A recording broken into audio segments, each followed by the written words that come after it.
Hello, everyone, and welcome to the KSL.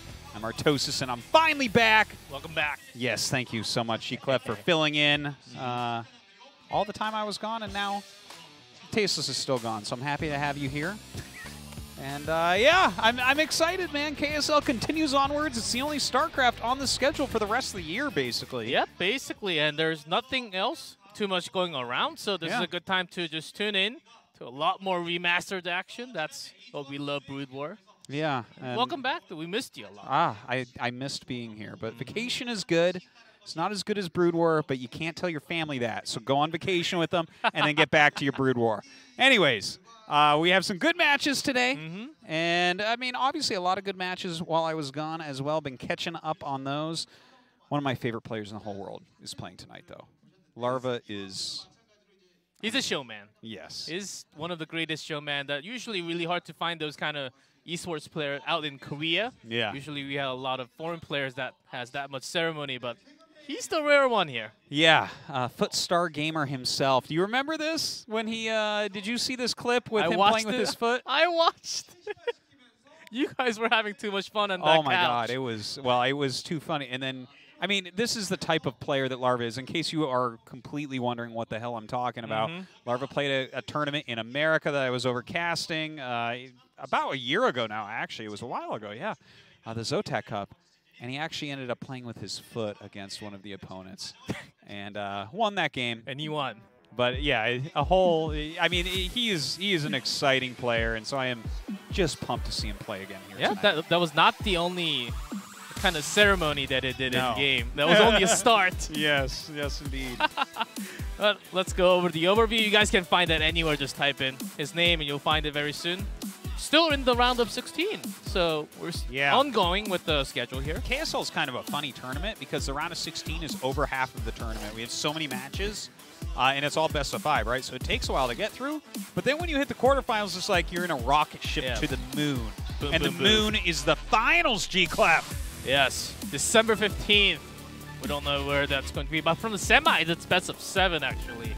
So can be some competitive ones. We did have few 4-0s more than last season. A few, I think. But you know what? We changed the rules a little bit, so that's good. We'll talk more about that later. Of course, you can check out KSL-related information from https://www.facebook.com/play-StarCraft-KR. And then right-click on your Chrome and change everything into English. You get the exact information. That's a good tip. Yeah, Point Shop. You can have the Korean channel. You can go into the Korean channel and watch, get all the points. Make sure if you have enough to gather, come down to buy your ticket to Korea and get your prize. Oh, do you have to be here to pick it up? Yes, you have to be in Korea. You know what? You should just buy people's points off of them, G-Clef, for like a really reduced cost. This is a great idea, actually. You could be an exporter of KSL products. Yep, I'll just charge you guys for shipping. That's all. Yeah. Well, that's what you say, right? Maybe It's like it's that thing where you buy like the vitamins for $1 and then the shipping is $99.99 or whatever.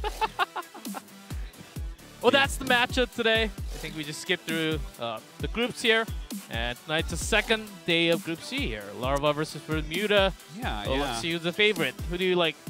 Oh, I think Larva 100%. Like, it's hard to imagine Bermuda taking him out. Not that he is a bad Protoss, but, dude, Larva is the leading edge, right? This guy is a cutting-edge Zerg player. His results are a little bit all over the place. You know, he's definitely had some early exits. Like, he didn't qualify last season. Movie actually knocked him out of the qualifier in the last round, but I mean, he's here to play, man. That series against Sharp was hot. Yep, and Sharp is Movie. Let's see if Movie can do it, but we have the players here.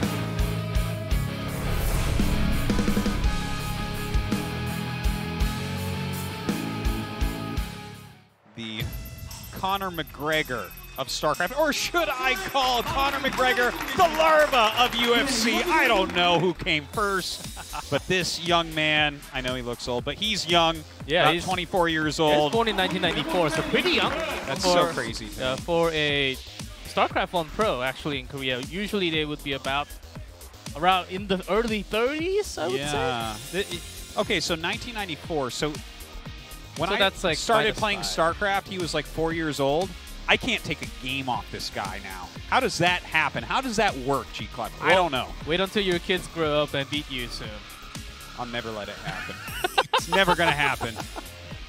But no, this guy is a sick badass, a lot of fun, a lot of ceremonies involved with him, great personality, and the thing is, he's got such a cool style of play as well. He's a very strong macro Zerg, a very smart Zerg player, but he can go a little bit tilty from time to time. Yep, but when it goes to late game, his macro is really good. The late game macro with the ultras and just sending everywhere around the map, making sure the opponent has no idea what's happening.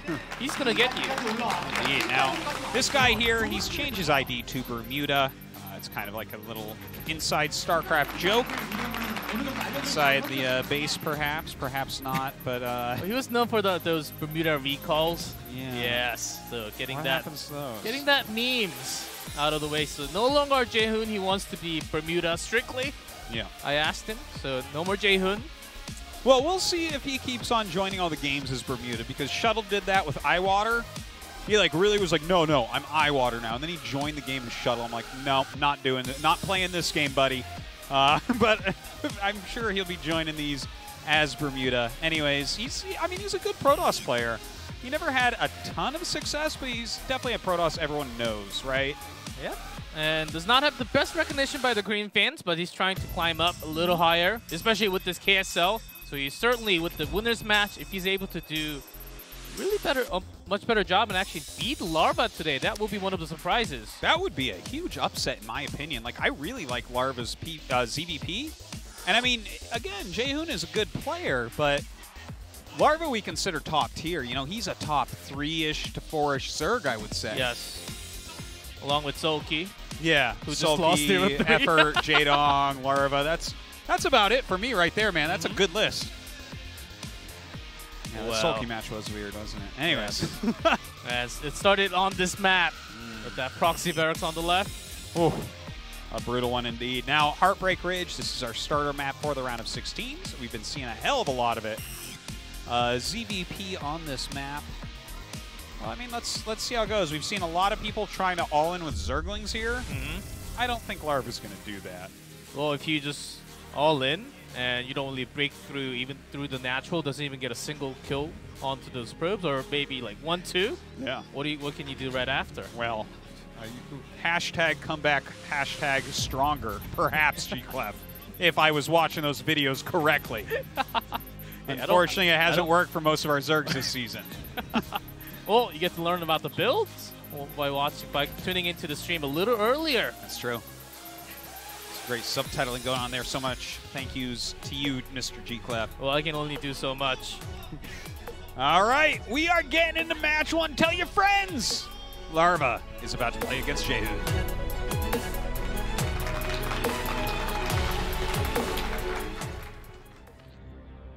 Oh, yeah.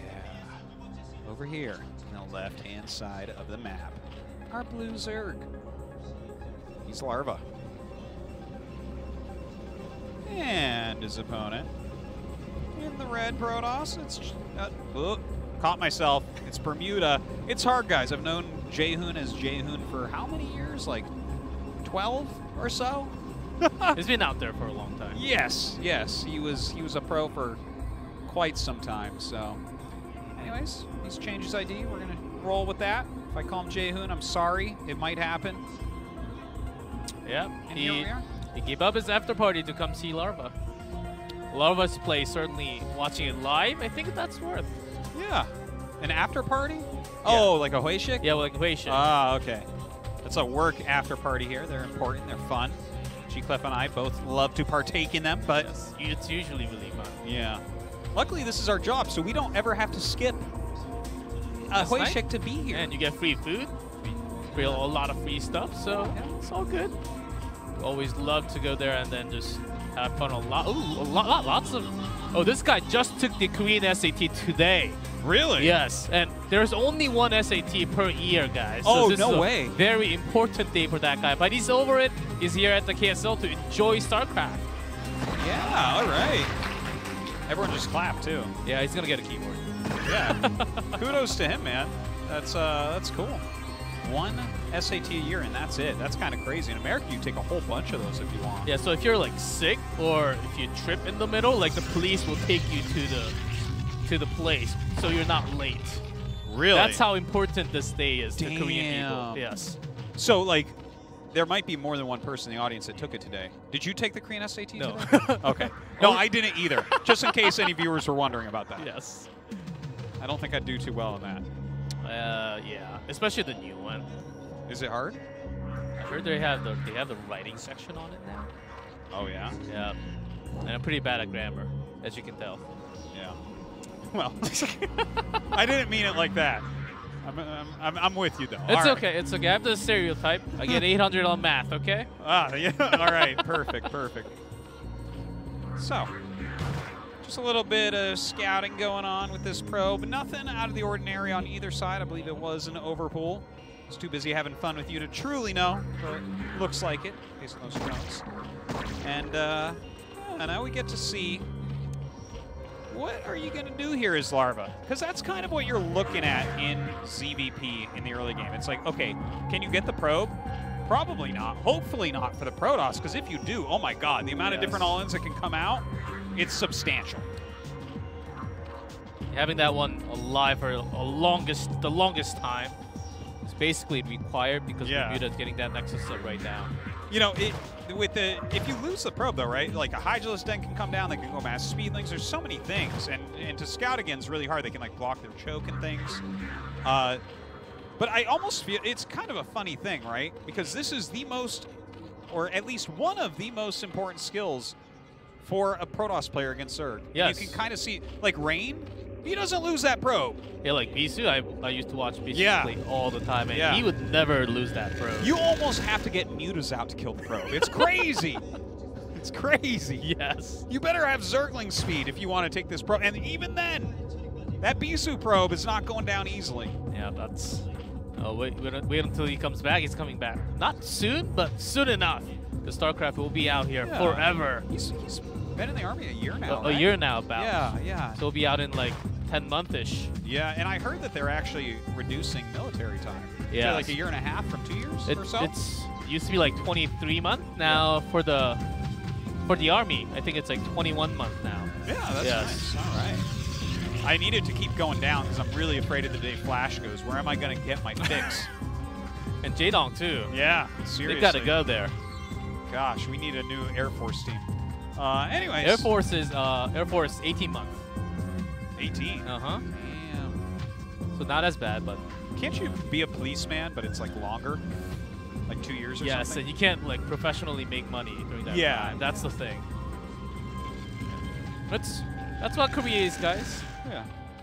It's an interesting aspect of life of a pro gamer in Korea. You think the Koreans dominate hard now? Imagine if they didn't have to go to the military, man. Oh my god, it would just never end. That's how we rotate them out. Yeah, esports full of Koreans. Well, I gotta hand it to Bermuda here. He did keep that probe alive until Zergling speed was done, so that was really fantastic. There's a decent amount of speedlings out, but Bermuda has made kind of a little wall here. There's only one cannon. No, 3 Zods. I think he's fine. Yeah, with a cannon, that's a nice wall. Yeah. He doesn't have like 30 Zerglings, even though it's quite a number. Yeah. Not enough to really break into their zealots. Now, Larva only has 1 gas, so we see the Spire coming up. So this is not likely to be Mutas at all. Normally you'll get the same gas if you're actually going to commit to Spire units. This is probably just for 4 to 6 Scourge, chase away the Corsairs, get into 5 or 6 Hatch, and go for Hydras, which is all pretty standard stuff. So far, I mean, this is already a better series than Ware versus Rain, as far as I'm concerned, G-Club. I don't know if you'd agree with that. Yes, I certainly do, yes. Yeah, no, I mean, it's not hard to say, to be honest. Like, look at this. Hey, look how many hatches this Zerg's getting. This is fantastic, if you ask me. Nice macro game coming up for us. Yeah, exactly what you do. Corsair going around. Going for that Overlord kill sometimes, but getting the search and scouting done is the first thing that you need to do, right, all the time. Now, the Scourge are coming in, and this is a nice angle he's actually bringing them. He's looking to intercept them as they go home, because you can juke and jive a lot. Let's see if he can hit one! Oh, yes! Oh, that was so sexy. God. That was just so good. It shows how good Larva is. Coming in from an angle like that, like the way he flew way above them and just trailed it and just nailed that course. Yeah, that's almost like intended by the position of the Overlord. Yeah. He had set that up. Exactly, yeah. Which is the furthest away from his own base, and Scourge would just come in at the exact time. And really, I would say it's so worth it, 2 Scourge and an Overlord to kill one of the first 2 Corsairs. It makes the Protoss scared, man. Yeah, no way. No way Cape Boy can. No, this Cape Boy's not going to do anything. Come on. Get out of here, Cape Boy. Good defense from Larva thus far. Just really getting his macro flowing. How many hatches is he on? 5, I believe. 1, 2. I think he just built the 5th one. Yeah. At the 3rd expansion, so. I gotta say, like, Jaehoon's playing pretty well, right? He's adding his gates in good time. I don't think he's overproduced Corsairs, really. We saw pretty quick Templar archives. The DT didn't do a whole lot, but that's all right. I mean, it's nice to have it out. You kind of see what's going on. You make the Zerg think, oh, God, I need Overlord speed, you know? Yeah, so forcing those upgrades a little more. That's a good, nice start. And also, even though you will be losing Zergling, just getting some extra map information, I think Larva, that's what he wants to do right now. Yeah, yeah. And look at that, the single Scourge out here. Corsairs. No, that little cute thing. Yeah, that's a good little scout right there. He's pretty cheap. Those are the suicidal Zerglings of the sky. But a lot of Hydras coming out. Okay, the 6th hatch comes down, so big macro play going on. But, I mean, Bermuda already is up to 6 gates, so his macro is really going to be on point here. I think Larva's thinking about the drops, looking at the position of Overlords and all those Hydras. Oh. And it's not too bad while he's going to get the speed up for the Overlord as well. You know, that you're going for like a 6-hatch play. You could try something like that, right? If you're pressure in the front with the mass Hydras off this many hatches, and the thing is, Bermuda sees how many hatches. He's flying around scouting everything, right? Then your units are going to be at the front. If you do bring over some Overlords and try that mass drop, I mean, they got to move all the units back, and then suddenly you can hit the front again. It can be pretty tricky. That's going to be the macro game. It's pretty exciting as we're about to hit the 6th hatchery. I mean, Bermuda has a good idea, too.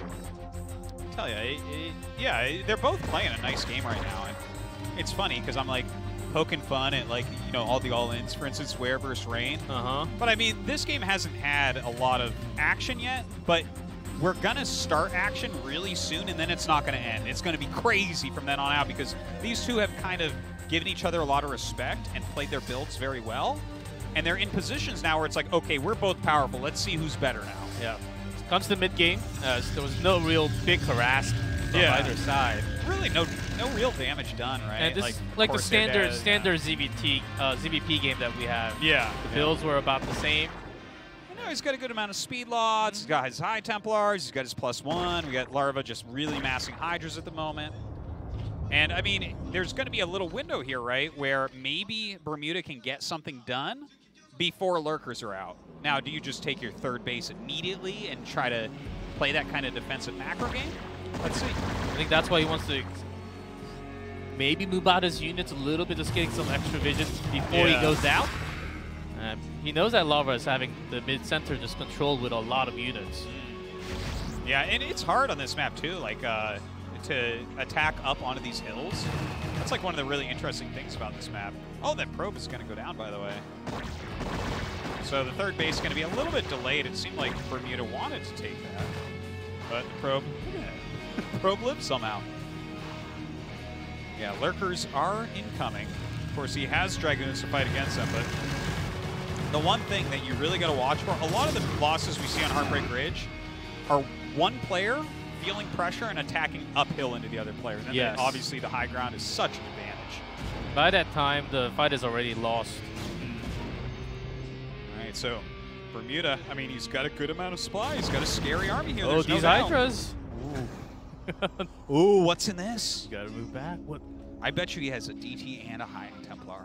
Let's see it. There's that DT, the Cape Boy. He's in here. Just one. Oh. The damaged one, though. Yeah, it's going to fall pretty quickly. All right, Cape Boy down. And the 3rd base coming up, all right. Larva, still no 4th base of his own. He definitely can take it, but Ah, there's those drops you were talking about, though. Oh, this is kind of exciting. Look at this. He actually has all the units like out on the center, which was intended by Larva for the drop that's incoming. Nice move. Yeah, look at this. Like Bermuda is coming in. He's actually running into these lurkers. A pretty good split, actually, on these zones as he charges forward. Psystorm going down there. And of course, with this many Dragoons, you are going to be able to clean this up, but the incoming drop could really dampen his plans. There's a few Corsairs, but that's not going to stop the entire thing. Trying to snap on one before he drops anything. Yeah, he's going to kill off a couple Overlords, but I mean, you're losing your Corsairs here, which is not the end of the world, but we'll see how much damage that drop can do. Now, Bermuda, keep calling him Jay in my head, trying to attack uphill right now. He has to, because he's losing a lot more in his base right now. He feels that he has to pressure out, even though he's in the worst position to fight. Yeah, pushing forward, that's a lot of Dragoons. If he still has a decent amount of Psystorms on those high topplers, that push can do a lot still. Let's see, the running up and burrowing here of these lurkers actually forcing back. I think he lost all of his observers. Only takes a few Zealots, so not too bad. I think Larva actually lost a lot of his units. Bermuda's still keeping a lot of those Dragoon numbers, even though he lost lots of the Templars. Yeah, you know what? I would say that this is looking really good for Bermuda now. I gotta say, I'm impressed. Like, it was kind of cool how Larva was playing, but the drop, it started out all right. But at the end of the day, it didn't really get many buildings or anything. What did he get? Like 2 High Templars and some Zealots? Some Corsairs, but that's about it, because he was busy fighting in the middle. And at the end, Larva doesn't really start his 4th, but Bermuda got to start with his 3rd. Yeah. So that's a big win for him. And now look at this push coming in with this many Dragoons, plus some Zealots to tank, plus some Psystorm. I mean, that looks scary right now. Yeah, that is a nice little lurker drop, but I don't think that's going to be enough, man. Look at these storms. But the storms, if he can get the observer, which is really low. Yeah, definitely something he should be picking off. I mean, he's losing too much numbers. Look at that supply blocked again with losing too much Overlords with Larvas on his last count. Gosh, he really needs to clear out this army, but with the Archon there, the additional High Templars, it seems like an impossible task, and GG is called. Bermuda taking game number 1, and I gotta say, I came in today expecting Larva to roll through pretty well, and I kind of liked how he opened the game up, going up to 6 hatch and all, but that was really well done by Bermuda. Bermuda just had really nice control. It seemed like not that he knew that where the drop was going to be, but he actually forced all the micro into the fight and just made it better for himself. I liked as well his unit composition. He actually had a really nice amount of Dragoons in there, and that allowed him. It's funny because Dragoons are like either extremely good in your army or terrible. Right? And it was like a very good balance of his Psystorms plus his odds for tanking. Once the Dragoons are alone, it's very tough unless you're completely overwhelming them, but he just did a really nice job with that. Blocked the drop and all. He was taking a 3rd base. I mean, that was really solid play from Bermuda. Is he going to screw this group up? Well, we'll see. Maybe he's going to move up. What do you mean, Artosis? I mean, Larva and Sharp are supposed to advance, but Bermuda looking strong. Well, he was actually fighting against lurkers on high ground. Yeah. Because he just had to. He knew that he had to push. Yeah. He had the numbers for it. Just made the right call at the time. It seemed like maybe Larva's attention was split a little bit weirdly because he was like microing the drop quite a bit. And I mean, that definitely can be good, but we're seeing him get stormed to death with his other groups of units. It's like smaller groups you're fighting against the Protoss with. And I felt like Bermuda was like spending his attention very wisely. Like when he was attacking through the center, the split of the Zealots to kind of flank the Lurkers so the spines weren't too bad, and moving up, getting the storms on the Hydras and stuff. Like those are important moments in the game. Yeah, he had an Observer and a lot of High Templars as well, and good storms coming out to catch all those Lurker kills. I think that was just enough to take game 1. All right. Well done, but it is Larva's map choice, and in the way of an Eddie. Eddie. Oh, every time I see this map name, I think of Ed, and Eddie. You know this cartoon? Yes. Yeah. Yes. That's a while ago, man. Yeah, no, that's before SpongeBob. That's a fact. Well, What do you expect here for PvP? Well, I mean, it is a pretty gigantic map overall, and you can tell, like, look at the center. If that doesn't say Heroes of the Storm, I don't know what does. Well, after looking at it so much and actually practicing on it personally, it looks like a 4-leaf clover twisted at the center. Yeah, it's like melting or something like that. Like, or it's being spun way too quick. Or it took too much radiation when it grew up or something. Yeah, there's something wrong with this 4-leaf clover.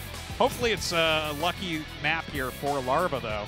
Now, it is a giant map. The third base can be a little bit difficult for Protoss to break into. We've definitely seen some Protosses throw attacking their mini cough. Yeah, let's see. You see Bermuda kind of talking to himself, getting ready. Larva, cool as a cucumber. Let's do it.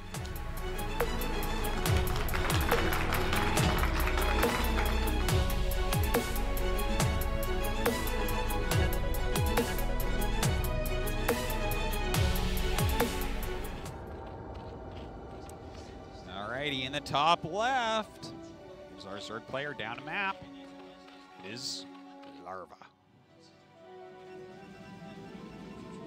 And in the bottom left, it's our Protoss with that little upset. It's Bermuda. But he's got to keep that going. With Larva, it seems like he's on that through the fire and flame mode. Well, he's going to need to take this map. You lose here, man. It's going to get really brutal really quickly. Yeah, lots of Larva fans just rooting for him. Well, he is one of the most popular streamers, isn't he? Right now, I think he is actually one of the most popular YouTubers as well. Oh, really? In terms of Korean StarCraft. Yeah, I mean, he's pretty damn funny on that stream. I'm not going to lie. When he had his head shaved, I was He's dying. an entertainer, man. Yeah. He will, even though you don't understand the language, he will make a good laugh out of you every 10 minutes or so. Yeah, and he's actually a super nice, funny guy. He's like, has a kid, and I mean, I got to hang out with him some at that Zotac Cup, like mentioned before. Just a cool guy. Like him a lot. And the fact that he's this good and has this much personality and is like really working hard within the StarCraft scene, what a guy. He's a superstar. Yes. Put Star Gamer himself in the flesh. And I think he's also getting... Ooh. That is actually off. Yeah, he intended that, I think. What?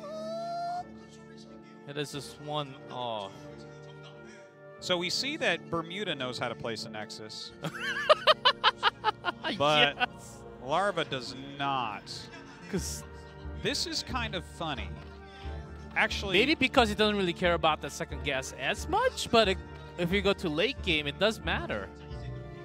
Yeah, like you're going to have to Even put a the fourth minerals. drone on there 100%. Even the mineral patch like towards the gas, that's going to be slower. Yeah, no, it makes a giant difference if you don't have your stuff centered, to the point where we actually have different mineral configurations that you can use on a professional map, and we have certain ones that you cannot. Like there's older maps you can look at, and the mineral layout just isn't good enough, so we don't do... Like, you'll notice there's patterns. Like, for instance, gases are on top of main buildings. Yes. Top of the map, bottom of the map. Look at it, guys. Bet I just blew a bunch of brains there. It has to be like that, or it doesn't mine efficiently, and it becomes unfair. So the fact that Larva has done this to himself, I find a bit surprising. I'm trying to figure out if there could be some way that this is SimCity related, but I don't think so. I think it was just a mistake. Well, this one's... Yeah, this one's at the... Imagine we made that one lower, too. Our brains would just be blown. I'd be like, all right, guys, we're not going to commentate this anymore today. And that's actually one of the things that the Korean commentators were saying in the Heartbreak Ridge. Yeah. In the ZVZ, the one on the right actually gets slightly better minerals just because of how the map was designed. Yeah. Even though they would have exact same amount of drones and all that. Yeah. That's rough. That map probably shouldn't even be in there. But these just by a slight bit. Yeah. These things happen, though. I mean, it's Brood War. You got to overcome all sorts of things. Fight against the game, fight against the maps, fight against your position. Fight against yourself. Oh, fight against your hatchery positions. Yeah. It's so true. I could have sworn I saw it. Larva make a hatch recently and then cancel it because it was off on Heartbreak Ridge, but maybe that, I'm thinking of someone else. Anyways, yeah. So he's let's talk just a little bit about what we're seeing here. I mean, from Bermuda, it's of course going to be the Stargate. Anything else is crazy. But with Larva, he's taken the hatchery at the other natural expansion. And he is one of the best Zergs at this particular style. Like, he and Sulky are two of the Zergs that do this most often against Protoss, where you take your third base over there rather than at a close third base, and it's a little bit harder to hold on early. But later on, you really turtle like crazy, and you take a free fourth base, and you get up to your Hive Tech, Defilers, stuff like that. Yes. It's a hard style for Protosses to deal with. Especially when Bermuda's at 7 o'clock, I think that's a really good position. Yeah, it's pretty far for him to attack that top right, isn't it? And you're gonna have a lot more free time to actually defend it. It's not too like crazy far away from your base or the natural. Oh, it's a pretty decent chunk of Zerglings, isn't it? Huh. Well, he brings down the initial 4 that he already knows that Bermuda knows about, and then the otherlings Oh, look at that Robo. That's a very quick Robo. You know what? Oh, I'm getting chills. I bet you he's going Corsair Reaver. That would be crazy. That is not a very common strategy right now. I mean, there's islands on this map, so that could really be one of the reasons why you would want to play like that. Like, if you can take an island as your third, yeah, Zerg can't really touch it until later. But it's not. It takes a lot of time, though. You still have to take down that neutral thing. Neutral, like, destroy battlecruiser in the middle, right? Yeah, you got to, like, drop Zealots there and kill it. It's like 800 health plus some armor. Uh-oh. Okay. Oh, hold the phone. Oh, wait, there's a lot more. Uh-oh. Oh, my God. Is he just going to break through here? Well, there's a lot of pros, but they're going through. They're destroying the cannon now. Got a bad feeling about this, G-Clef.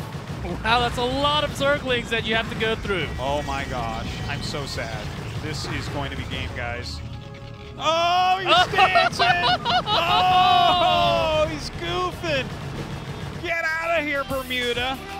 Says Bahamas are better. Okay. The little dance right there on the Zerglings. You see that flare popping up for Larva even when he was down after the first game. Well, I mean, I was really excited to see like a Corsair Reaver taking the islands, like a very interesting game. And Larva said, no interesting games today. We're gonna move this forward into game 3. Yeah, nope. I placed my hatchery a little bit differently in this game, and I'm just gonna make mass Zerglings and see what happens. And after bringing those 6, it seems like there's no crazy defense, so let's just bring all in. I want to see a Larva fan be like, the reason why he made it down is so that it was closer for the rally. It was 1 hex closer for the rally of that Zergling all in. Maybe. All right. If that's the position you want to take, Larva Superfan _4. Okay, guys, we're going to jump to a quick commercial break.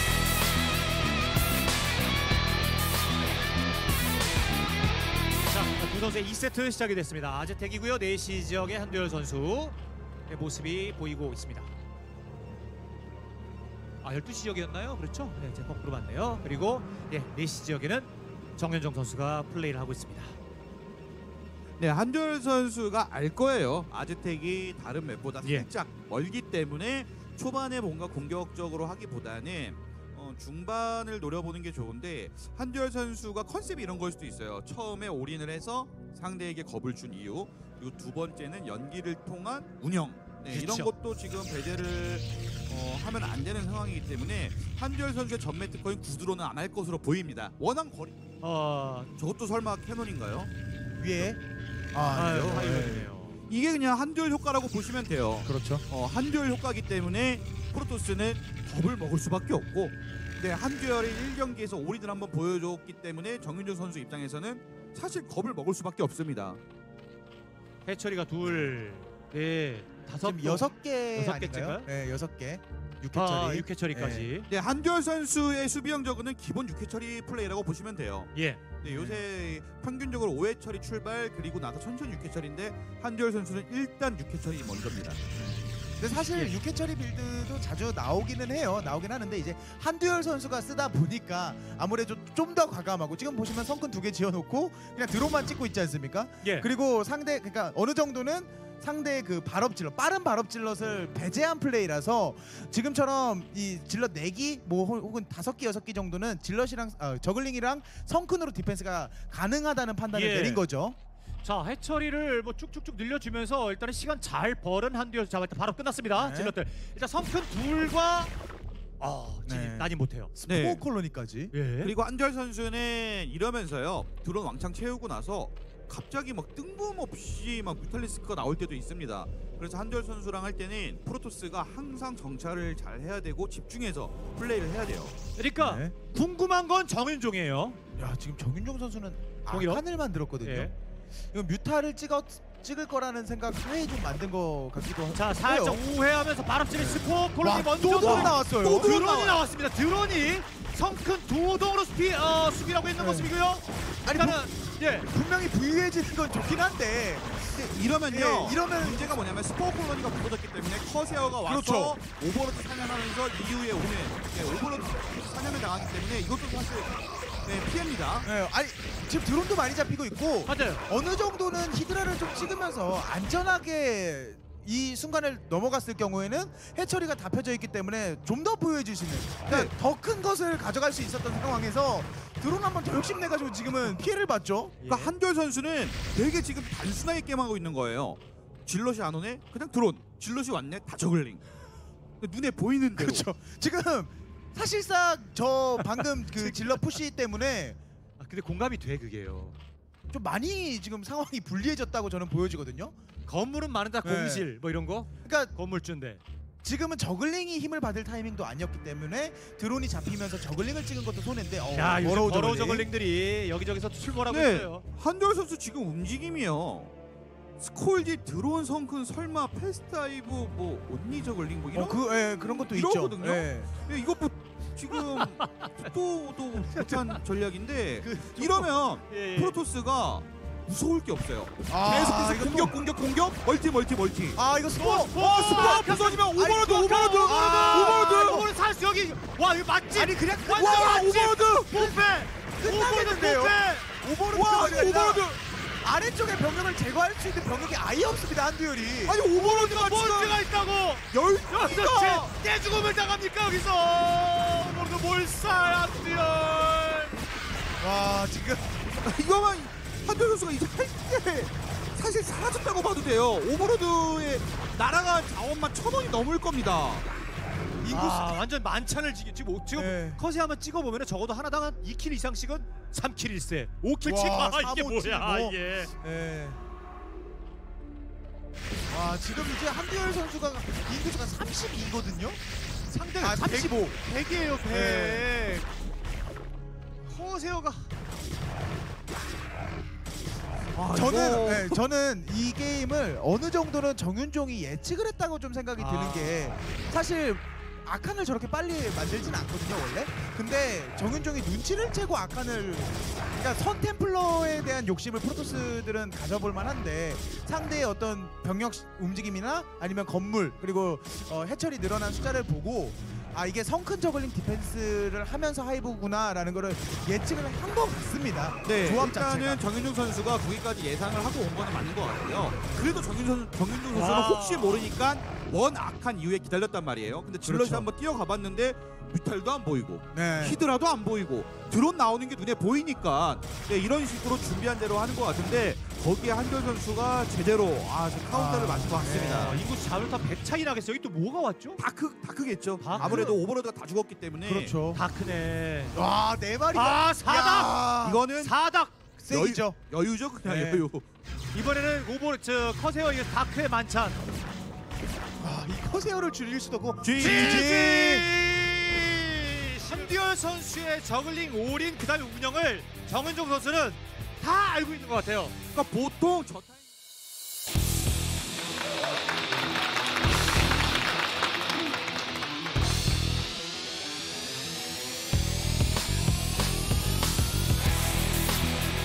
All right, we are back. I got to tell you, I just had a great experience. What? I was in the bathroom with Sharp and Larva at the same time, and I was like, you know what? This is the greatest 2-urinal 1-stall bathroom Okay. on Earth right now. Did you grab their hands? No, no. I wasn't weird about it. Yeah. Anyways, this has been a fun day so far. Yes, 1-1. Yeah. As Bermuda got game 1. Larva with. Oh, that was a pretty quick game too. I would say. It's always funny when you just like you see all the Zerglings coming. I'm like, well, he has a wall. He's like, no, I'll just kill the gateway. It's fine. I'll just kill every. He had so many Zerglings. Like Bermuda was playing pretty greedy, so he just got punished instantly for that. Now, what map is next? Benzene. Benzene. I know Roadkill is banned. I don't know about the other ban exactly. Circuit Breakers. Okay. So, yeah, Protoss don't really like that against a macro Zerg like Larva. That's pretty tough. So, Benzene. Yeah, I mean, this is a map. Pretty cool space map Yeah. that we have. Lots of hexagons. Yeah, it's true. Hey, guys, look. He's not lying. A lot of hexagons here. And, I mean, it's a pretty good map overall. I like it.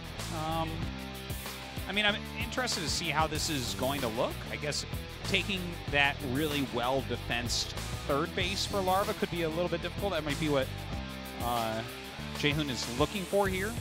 As a third, you can still go for that, the one with the mineral only. Yeah. Which is okay, but if you really go to the late game, you do want to have that gas going. Your third gas, that's what keeps Zerg going, basically, right? Oh, absolutely. And, you know, when we get a little bit even later game than that, that's where it might be really good for Bermuda at that point, right? Because you can't just take and turtle a bunch of bases like you can on some of these 4-player maps. Anyways, we're starting game number 3.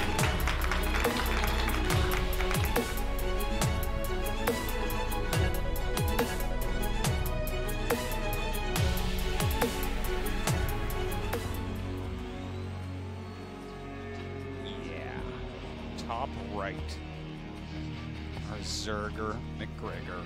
It is Larva. And in the bottom left, the Beach Boy Bum Protoss himself, Bermuda. So, you know, definitely, I'm kind of, now that we're talking about it, I'm kind of seeing why Bermuda may have chosen this map. You know, you get into the late game of PvZ, and if Zerg has a bunch of turtle bases, you know, you look at like a Circuit Breakers or a Fighting Spirit or even in the way of an Eddy, and they're going to be able to turtle a bunch of locations with like these points that are really hard to break. That's not something that can happen here. Every base needs its own defense after the natural main, which that's like a pain in the butt for Zerg. As Zerg, you got to actually play a more aggressive game here, and that makes you a little bit predictable. And that, I think, is what Bermuda's looking for. He actually, not just because why he lost the previous game, he wants to go for a longer game, which is not bad for Larva. He's also really good at known as a macro player. But on this map, and you just said it, it's a little bit harder. That's why he chose the map. And maybe looking for that long game again. Larva, I'm pretty sure he knows what's up by choosing this map. Oh, yeah. He knows that he has to change his style of play coming into here. I'm interested to see what he's going to go for, though, right? Another thing to mention is that for, like, Zerg, for the third base in this matchup, if Zerg has a mineral base, not that big a deal, right? You're making Hydras, they aren't that heavy on gas. You know, you get your upgrades, and then you're kind of set. Yes. For Protoss, though, if you don't secure a third gas, you will run out of Psystorm, literally. You just won't have any more Psystorm, and then you have all these Zealots, and you're like, Zealots are pretty good against Hydras until there's 50 of them. Right? Hydras, that is, not Zealots. They die off running into them. Yeah. Basically getting one single 2 hits. When there are lots of Hydras. Even with the upgrade on that range or the range attack damage. Yeah. Well, range units just hit critical mass against melee units eventually, and it's like, well, what are you going to do? So, we'll see how Larva wants to play this. Of course, got to keep that probe alive. Looks like a nice quick Nexus here before the Forge. So that's kind of nice for Jaehoon, or Bermuda. Having a hard time with that name switch, man. Watch him change it back to something else later, like Hoon J. People, that would be better, right? I'm always confused by people changing their IDs, especially after so many years. It's like, oh man, should read a book on branding, but to each his own. Now, taking that third base, he actually chooses to take the third base that has the gas. It's a little bit further away. There are some more defendable things about it, like the mineral base at your third. You don't get a lot of creep in front of the hatchery, so it's hard to SimCity anything. It's easier to SimCity that bottom right, but of course it's really far, and there's 2 entrances. So, things to consider. But Larva, even before the Zergling, you basically knew there will be a wall, and Bermuda trying to get rich very fast. Yeah. So that's why Larva also kind of understanding the opponent after playing a few games. Okay, he's going to try this, so I'll do the same and make it better. I think that's what he's going for. You know, you kind of read the situation really well in the last game with how greedy he was trying to be. It was funny, too, because like when that attack came with all the lings, like he even canceled the robo to afford more stuff. And it's like, well, I mean... 4 more cannons. Yeah. What do you're getting an extra cannon because you canceled that robo? I don't know. Just let it finish, man. It's fine. I don't know if... yeah, well, we see now for sure Larva's not going to do anything like that. As soon as that layer starts, it's a big tell that you are most likely going up to the Spire Tech. But this map is a little bit tricky, too, right? Because you have that high ground behind the base. So you could theoretically go for lurkers here. Yeah, it takes a long time for those Hydras to actually travel, too. So you're less concerned about it. Yeah. Having those mutas just going up and down all the time. It's a lot more mobile why mutas are so strong and the reason why they cost so much. And you know, I am actually interested to see if perhaps he'll go for that. That's part of the reason why he lost to Movie in the qualifiers of last season. I got to watch those games, and he was actually, Larva specifically, was really focusing on Mutalisk-based play against Protoss. And we see he hasn't done that here yet, but for me personally, I love that style. I know you're kind of treading a thin line against those Corsairs, but wouldn't mind seeing it. Yeah, but he's not really starting his second gas, so maybe that's not the one that he's really going for right now. That could come later. Yeah. Have to wait and see about that. Ooh, catches the probe, kills off that Zealot that was pressuring it as well. Of course, everything looking totally normal over here on Bermuda's side of the map. I really say props to him for playing these kind of normal, cool games so far. Let's see if he can make it work here on his map choice. Larva is getting really greedy, as he knows that Bermuda he has all the time in this world. He's just having all the maps around with the Zerglings, getting some information that is not out anywhere else on the map. Yeah, he's gotten some pretty good scouts so far, and what he's able to tell is, oh, okay, so you have +1 spinning on your forge. That's really important to see, and he saw how quickly the Citadel was made. So it is like almost 100% that we are going to see Corsairs into a bunch of +1 speed bots moving out relatively quickly. So it won't be like as slow a move out as the Heartbreak Ridge game. It'll be a little bit quicker. Oh my God, are you kidding me? That Overlord had like 10 HP? Oh, it hurts so much. Yeah, this Larva, I feel like he's got enough information, though, right? He sees how quick this +1 was. He had his Overlord over there a long time. He saw the Citadel. If he just goes into units from here, like goes into... Oh, my gosh. He's going to go Mutas. He's going Mutas. He's got the third gas. Yeah. He's got 3 gases, no Hydralisk yet. This has to be Mutilating. And he doesn't really see too many Corsairs. Maybe that gives him a really big hint. Yeah, and you killed the first Corsair that was over in your base. I mean, that already gives you a little bit of an edge. All right. I mean, this could be very exciting. Now, the Temple Archives is coming up. If you see your opponent is going for, like, a Ling Muta play against you, obviously you want your Corsairs. But if you mix in an Archon or 2 with these speedlots, oh, my God. Yeah, even just few storms nailing down those Mutas will just kill them instantly. Not in a few seconds. Yeah. You hit those Mutas with 1 storm, the Corsairs will clean them up in a matter of seconds. So I think he changed up. He had that as an option, but after seeing the number of Zealots actually being on that wall, I think that's what it caused Larva to actually make this kind of decision.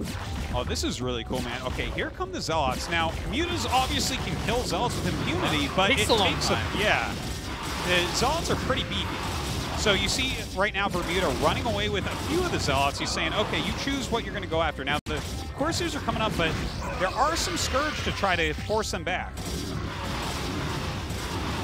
Trying to get something out of those Zealots. by forcing them back into the base. Sniping onto few overlords if it's possible.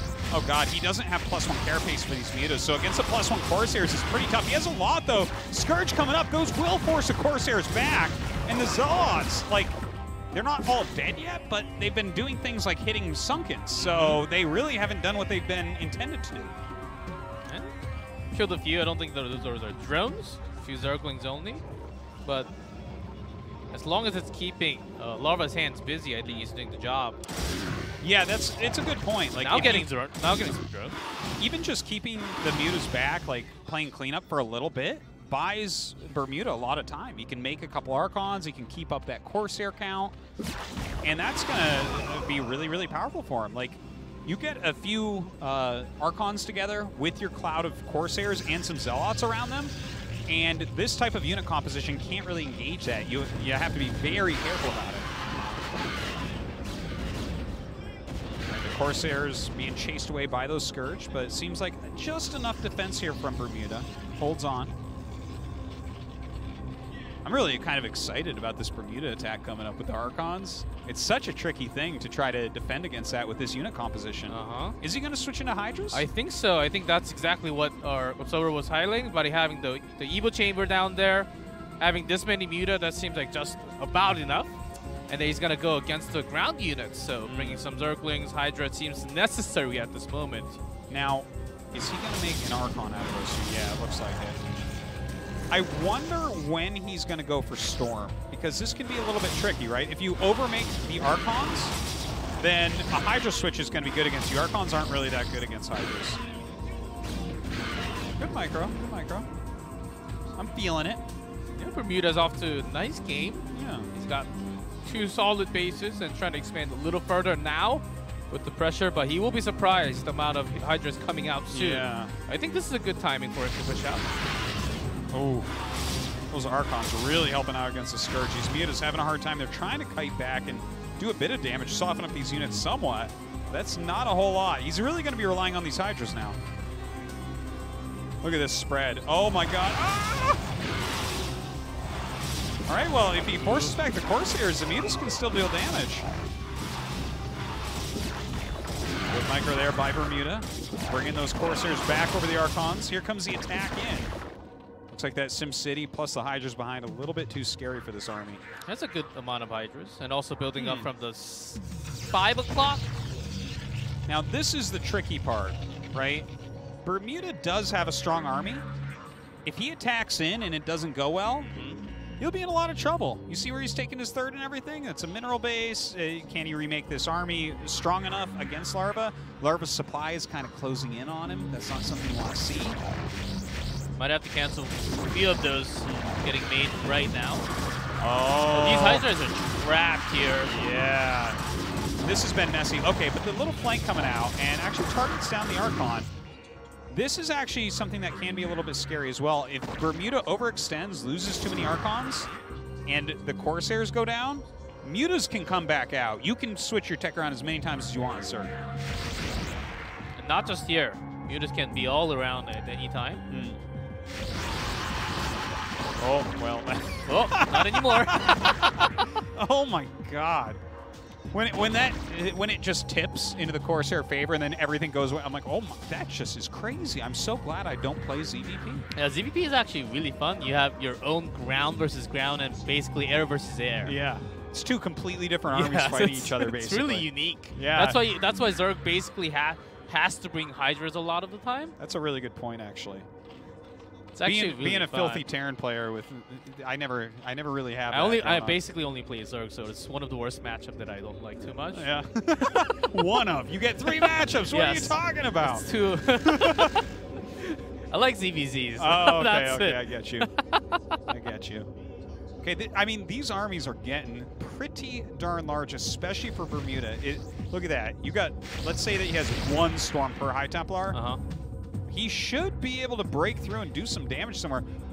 We see Larva actually splitting really heavily on his army.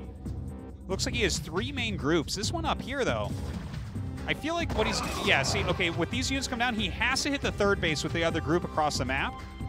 He's just buying time and kind of like keeping the attention of Bermuda over here with his army. Yeah, it seems a little too fishy. So Bermuda's not actually going all the way out.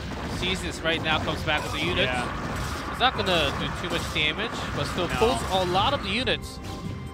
Theoretically, this was a really good idea, right? To draw the army out and then to counterattack the third base with a big chunk and try to pick it off. Because if you do kill it, all you have to do from there is defend, and you're probably going to win the game. But in this case, the rallies of Bermuda slowed it down enough that it didn't do anything. So this puts Larva into a kind of tough position, if you ask me. They're getting few Corsairs. Not too bad. I think Larva was also trying to maybe, if some of the units were cut off or like the Corsairs coming behind, maybe get those kills. Yeah. But he did neither. Stopping that fourth, of course, was... That's pretty good. That's one of the best things that can happen to Larva as he starts his own. I'm getting a little bit nervous for him, though. With this group of Hydras over here and the kind of podunk army we've seen from him, Lurker's just now starting, I think that Bermuda can roll through him. But he's actually split his army now, so Larva may be able to hold at this point. A lot of storms incoming, though. That's a good storm. Yeah. All right. Well, they're getting pushed. A lot of Zealots still on the front line. Well, this is a scary army. There's no doubt about that. I don't see any detection, so the Lurkers might just kind of hold this area. Yeah, he needs a few more storms to bring those down, but he can just straight go up to the natural instead and push it a little further. Yes. Oh, I like that. That could be a good play, but if you get flanked in there and lose your army when you have reinforcements coming, you're going to feel like a fool, too. Okay, he waits for those reinforcements. Nice storm on those Hydras, pushing him back. There are observers on the way, which obviously is going to be very helpful. Oh, beautiful Sim City there, cleaning it with the Lurker eggs. And he's got a good defense back there, so all he has to do is push this. There's only one sunken. Man, I think that Bermuda's going to take the lead in this series once again. This is just solid play. He might actually do enough to destroy Larva. Few more Lurkers coming. The observers already there. And he can still push towards the bottom. All right. Well, Larva takes that one. Takes that one to the chin. I wasn't messing that up. Bermuda leading the series 2-1 right now. Wow, this is not really like how I expected this first series to go. We were talking before he came in. I'm like, man, I just love Larva. He's so great. What a strong player. Bermuda's dead. No, he's not dead at all. He's playing some fantastic StarCraft here tonight. Bermuda has been criticized by a lot of Korean community, to be honest, and I think that actually forced him to be much better prepared for tonight. I was also saying that Larva should be the favorite coming out of this match, but Bermuda looks tight, man. Does indeed. See if he can finish Larva off now and advance first out of his group? Question mark? Question mark. Well, Jae-Hoon. Oh. Could be the one. Oops. Caught you. Oh, no, they know that I drink water. That's your secret drink. Oh, my God. Yeah, it's hot in here with the lights. So, Bermuda leads. We don't know map number 4 quite yet. I'm really hoping we can get to a 5-game series, but it's a really kind of crazy thing. Anything can happen in this group if Larva loses here, because Bermuda going out first, and you look at who's left, like Sharp Movie, I think it's Sharp favored, but Movie could win. And then Movie is someone who has eliminated Larva in the past. Imagine if that were to occur. I mean, these are not things that I would expect to go on here. I kind of look at the group, and on paper, you're like, oh, the Zerg and the Terran. These Protosses are like Protoss number 7 and Protoss number 8 or something. You know, it's like, these are not your all-star. This isn't rain and snow, right? This isn't even shuttle. Okay. Yep. So. But, I mean, they're playing well. These are some solid games out of Bermuda so far. Yeah. Could be the one that escapes from the group straight out right now and goes against someone like Rain. You know what's something interesting is when Larva goes for this Muta style, because he mixes it in a fair amount if you watch a lot of Larva games. I feel like he loses a lot with it. But I feel like it's really good, and he's on the brink of really doing well with it, but then he never does. Do you think that Hydralisk switch was a little too early? He didn't really get too much out of the Mutas? Gosh. You know, with the Archons coming, I think it's so scary to stay on Mutaling. I think he needed to do it, but Yeah, the Mutas really, they did not pay for themselves, right? What did they do? Not much, not even a single kill on the probes. Just No, yeah. a few Corsair No hits, harass, that's really. it. Yeah, he killed like a Corsair. He cleaned up the Zod attack. Bermuda didn't care about that, though. Buying some time for the Overlords to survive, but that's a lot more gas loss than minerals. Yeah, yeah. All right. We are going to go into Aztec next. Haha, 3-player map. Yeah, this can be actually a pretty interesting one for ZVPs. There's definitely a lot of, high ground turtled bases that you can take. Like you can turtle the other natural into the main, but then there's also some ramped gas bases, which obviously a Zerg can sim city very easily. Protoss can as well, of course. And because it's 3-player, the map never gets split. 3-player maps kind of like force action in a certain way. So That's actually a good point. Yeah. Because Bermuda has to be a little more aggressive. You can't just be like laid back because you're so far away from the other opponent. Very true. Uh-huh. All right, let's do it. Getting game number 4 here. We got Bermuda going up against Larva.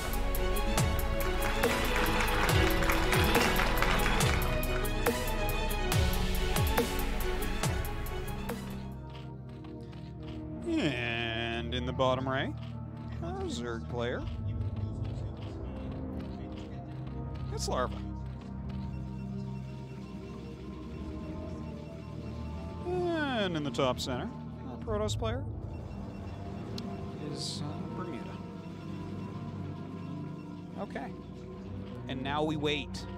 We wait and see. What are these guys going to go for? Larva's got to bring it out here. He does not want to wait for the winner of the next match. Yes, and Larva would be a type. Would be the type where he can just go all in once again. Even though he's losing 2-1. Oh my God. Are you serious that he is going to 7-pool?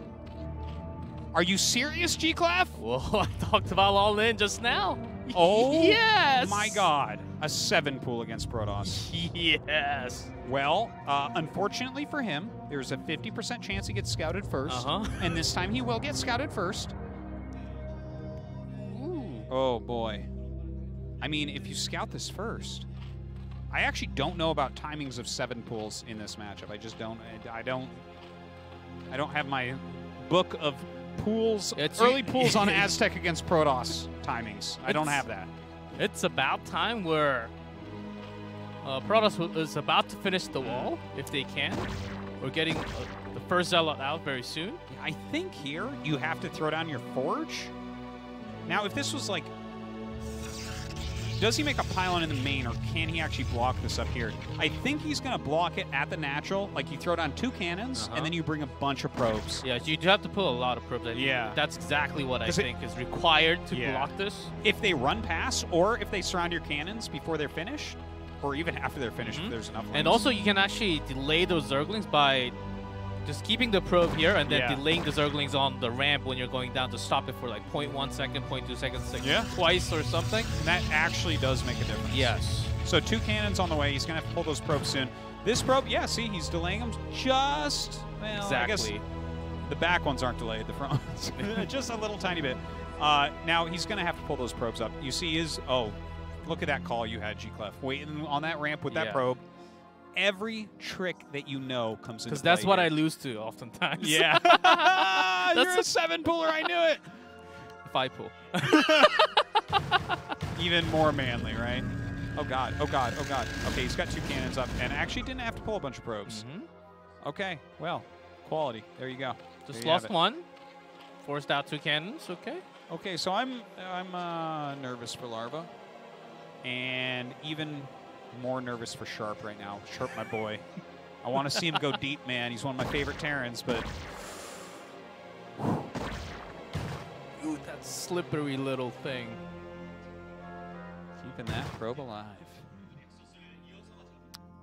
Yeah, it is kind of important to keep the probe alive still, because when you've tanked your own economy, the 7-pool, right? And he made 8lings, I believe. And he had a drone off the minerals for quite a while chasing the probe. Like, his economy is really, really poor right now. Bermuda's is in such better shape. So you really want to keep the probe alive to try to see, okay, what is your next phase? Because not many people are just going to go for droning up and, you know, going for a macro game. That's not very common. It's not very likely because it's going to be very hard to do. Larva can't actually pull that exactly what you just said because Bermuda actually goes in really defensive mode all the time. He's never an aggressive player until the 4th game that we have today.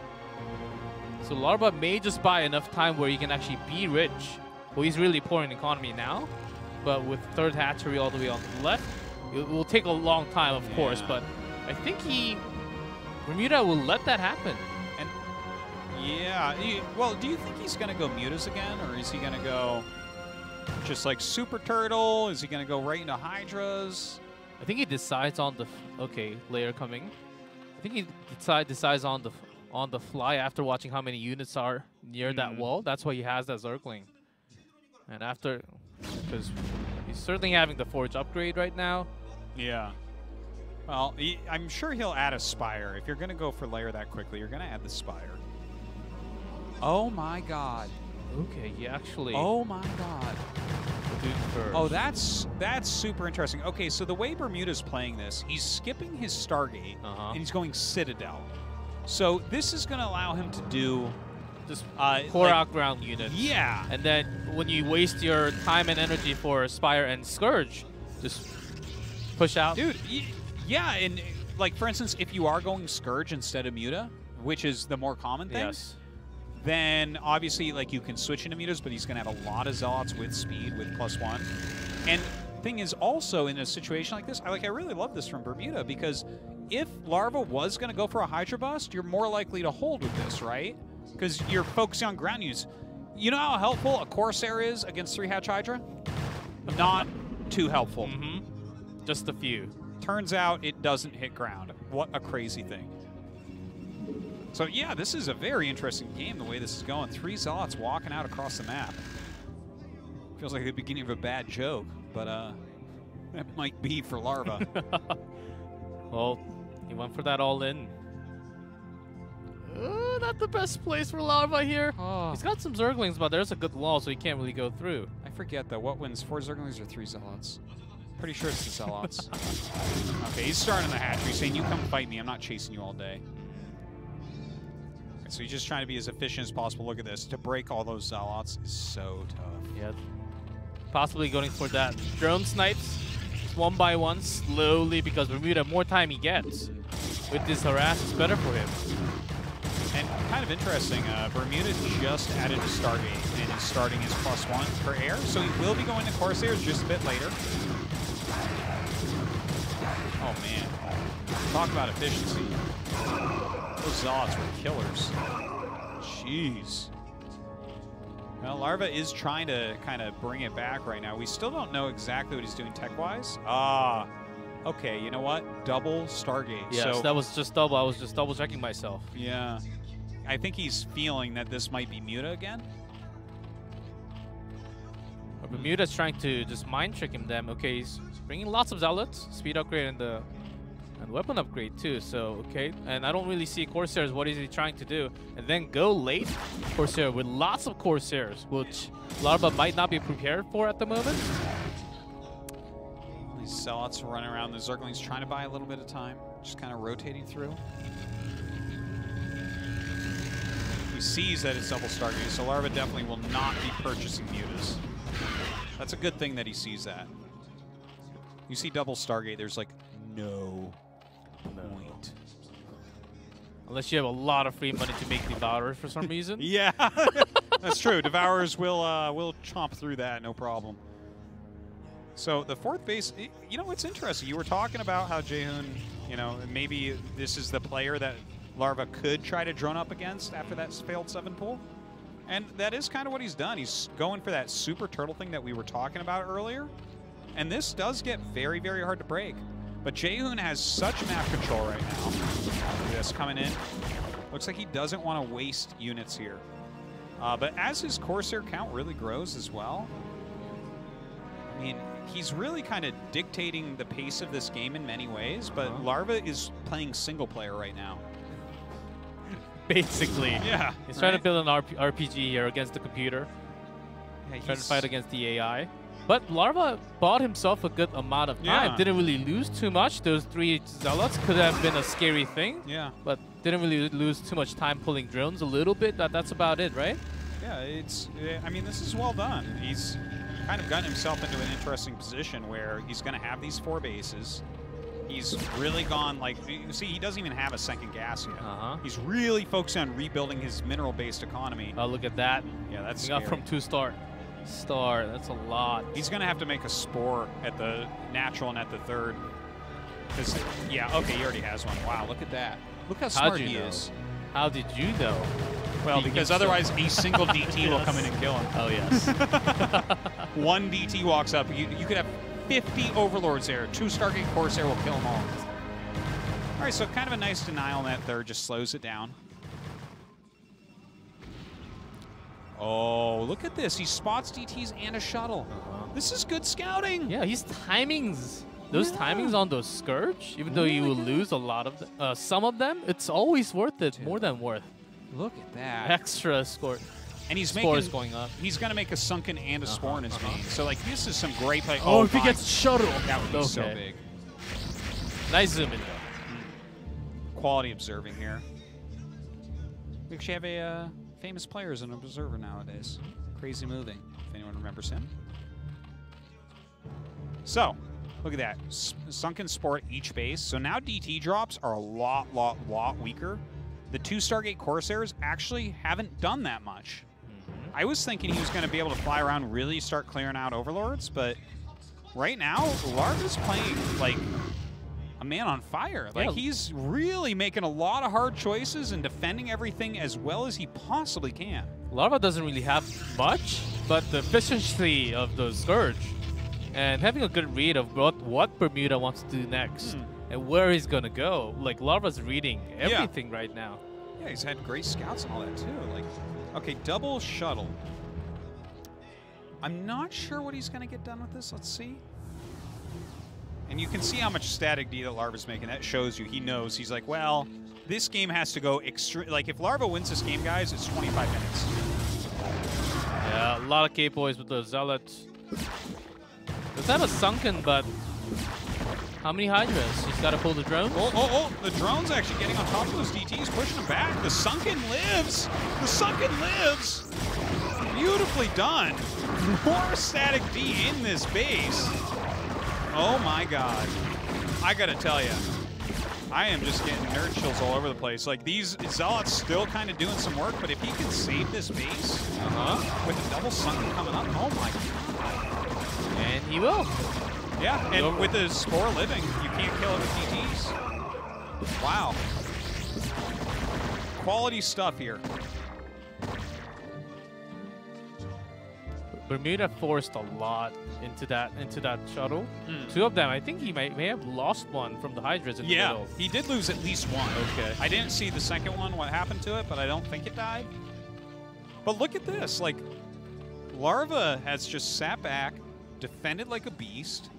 Now, he doesn't just automatically win from here, but, you know, Jaehoon does have 3 bases. The fact that Larva went for a 7 pool that literally did nothing, except force 2 cannons, obviously, and get, like, what do you get, 2 probes? And I think Bermuda was trying to get at least a few more kills like this. This one. Got that +1 base as well, kind of nice. Yeah, he sees the 4th base coming up now. This might, I think we're approaching the time where Larva may try to start doing a little bit more on the map. He doesn't quite have an army that can actually fight yet. As you see, he's kind of starting to move around with his Hydras, seeing what he can pick off. They're pretty fast. Yeah, what is this move? What am I watching? He's going to try to go into natural. That's kind of a funny thing. Some cannon thing, but that's about it. You can't really do too much. Yeah. Possibly looking for some drops on natural later on. That was the really bad consolation prize. He's running around with a group of Hydras, and he's like, well, I guess I'll kill these 2 cannons at the natural. I think he knows what we know. And what you guys know. Yeah. All right. Ooh, look at that reaction time. It's so sick. Loses only 2 drones to that storm drop. Really nice. You just see Larva's level here with this recovery. Craziness. Every time when Bermuda tries to do something crazy, doesn't really pull 100% at any time. Maybe about 60% of what Bermuda wants to do. Well, from here, now I love that Bermuda's taken his 4th base, right? I think that this is so important, and it's something that I think we almost don't see enough, because when a Zerg gets turtle like this, we were talking about these turtle positions, right? Where you get into the 4 bases and you get up into your hive tech. You get Adrenalings, you get Defilers. These 2 things together between Plague, Dark Swarm, and Cracklings, I mean, that is a Protoss nightmare. But if your opponent is turtling so heavily you can't do damage. Okay, Larva has started in the pack where he does the best, but Bermuda's got to push out a little better. Nice storm there in the middle. He's not going to be able to break this, though. And he's going to lose this base. So I was really praising him for taking this 4th. But, like, this attack won't kill this, I don't think. Right? There are too many more sunken than Spore on the left side. Yeah. Even though that's a lot of Dragoons, it will take a long time. And actually destroyed that Nexus. Yeah, see, Larva now is going to flank this army. This is what always happens in this position when it's 4 bases for Zerg and they're really turtled, is Protoss starts to push, they're doing well, and then they siege up with the Dragoons. But guess what happens? A big flank of units oftentimes comes in and sandwiches it. Now, maybe that won't happen this time because Bermuda had such a nice lead for a huge chunk of the game. Maybe his reinforcements are enough here.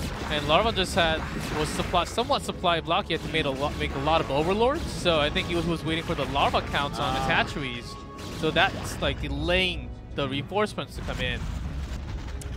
Yeah, because if you can flank that army that's trying to kill one of your bases, that's the Protoss nightmare right there, especially when you don't have that for it. But I guess I misspoke. I jumped into that a little bit too quickly. Yeah, I'm glad to see Bermuda actually back up from there. Do not want to lose these armies. You got to keep them alive. So we are going to get into Defiler tech eventually. Eventually, especially when we have the 4th gas, that's when everything is healthy. Good for Zerg to actually run those. Before that, you just run out of gas too quickly. Good lurkers coming out now. I haven't seen a Nidus yet. That's actually a really important tool in this type of situation. Yes. Instead of just moving all the units from across the map all the time. And what Larva does the best is exactly what happened on the 4th base of Bermuda, to send a group of Zerglings and then destroy the expansion. Yeah. And that comes to the late game macro, what Larva does a lot of the time. But it seems like Bermuda has had a good control with this number of cannons now. Yeah, he's going to save this base this time. It's not going to go down easily. Like, right now, Bermuda's army is super scary. But the amount of turtling going on, like, you can't find people who play BGH that turtle this well. You watch those fastest maps and stuff, okay, and they have the ring of cannons, and, you know, they got the Corsairs flying around trying to stop you from storming their probes. I mean, that's what Larva's doing right now. He is so unbelievably turtled, mass lurker, mass sunk. He's just saying, if you attack me, it won't work, you won't kill me. So the only way for Larva to win this game, I was saying 25 minutes earlier, but now that he's taken additional damage, we're talking a 40-minute game if he's going to win this, in my opinion, right? And it's going to involve a ridiculous amount of plagues. These pros, though, will be asking, if you don't know how to finish the game, I will come back into this game and destroy you. That can totally happen. Yeah. And it can be tough to finish him off here as Protoss. Like, there's some different schools of thought on how to do it. Do you use speed shuttles? We see he's actually massing speed shuttles, so perfect time to talk about this. Sometimes you'll get shuttle speed. You'll start ferrying units into bases and picking off drones, picking off important tech buildings, hatcheries, whatever you can get, because you've got control of the map. So Zerg needs his 4 bases to kind of not be hurt. So this is definitely one way you can do it. We've seen some other crazy stuff from time to time, like Rain once went like Arbiter Carrier, which was pretty cool. I haven't seen that a lot.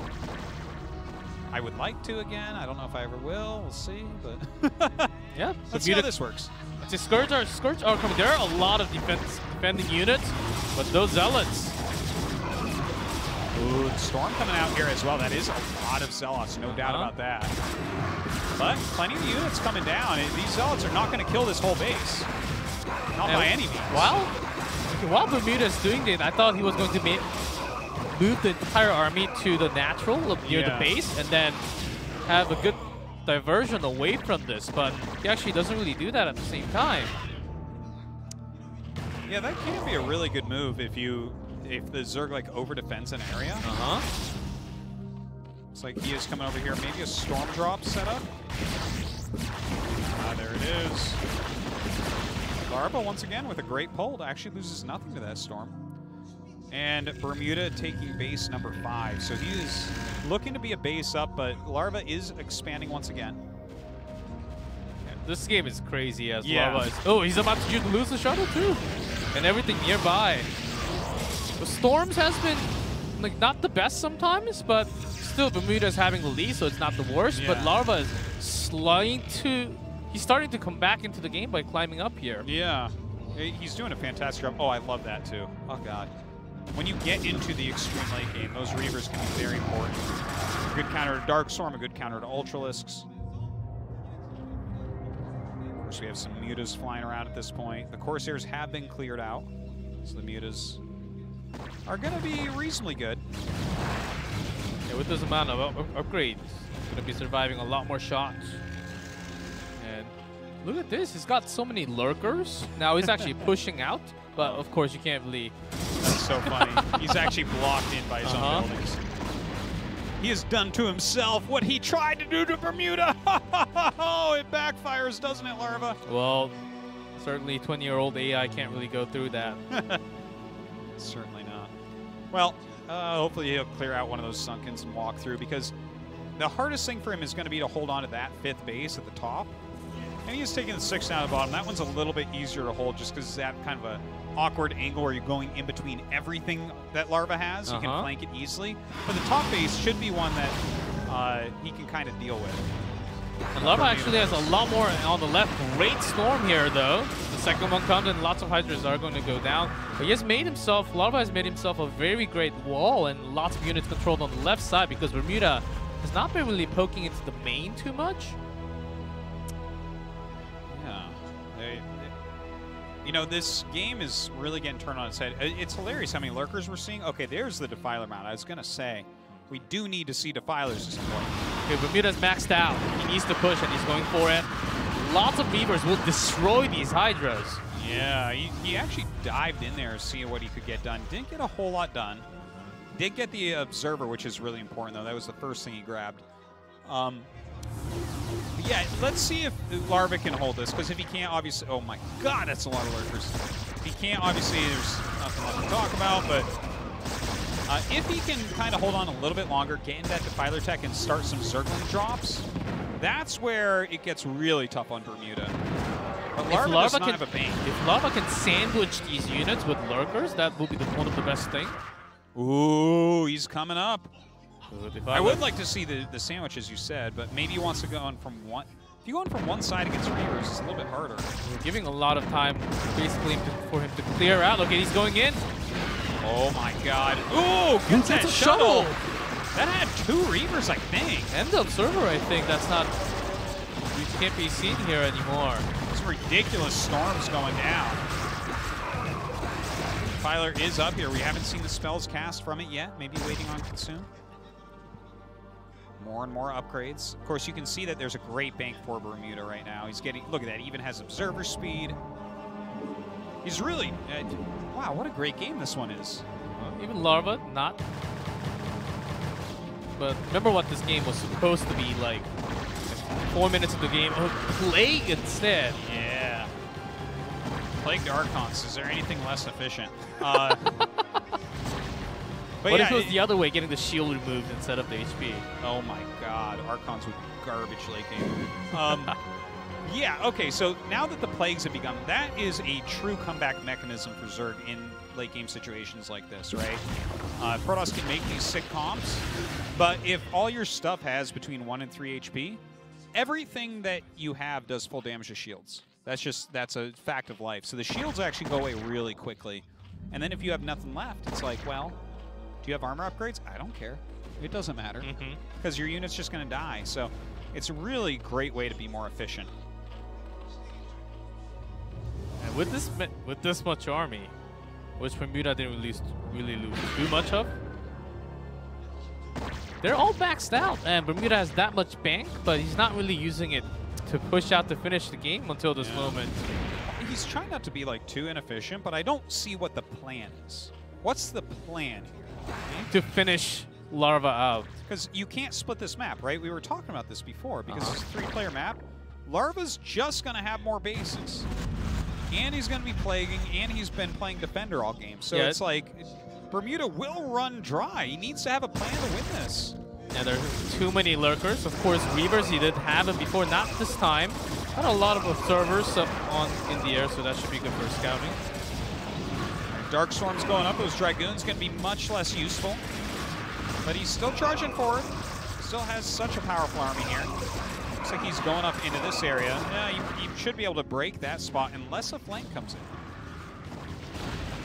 Seems like Larva doesn't really want to lose that spot. He goes all in. Lurkers work. Yeah, some good Dark Storms as well. Those Dragoons not doing anything right now. Bermuda has to back away. So a good hold there by Larva. Looking to get base number 6. 2, 3, 4, 5, 6. Base number 7, excuse me. It's getting kind of crazy here. In the meantime, Bermuda actually doesn't have a whole lot of mining left. Like that mid-right base, like what are we gonna call that? 315 or so? Yeah. See, that's his 3, and this is the one with mineral patches. Yeah, basically last one, and gas should be depleted at least 2 or more from Bermuda's side, where Larva is getting a lot more. I gotta say, I feel like the early and mid game of Bermuda so far in the series has been fantastic, but now that we're into this kind of supreme late game situation, it can be very tricky against these Zergs that are really good with Turtley, Lurker, Defiler play.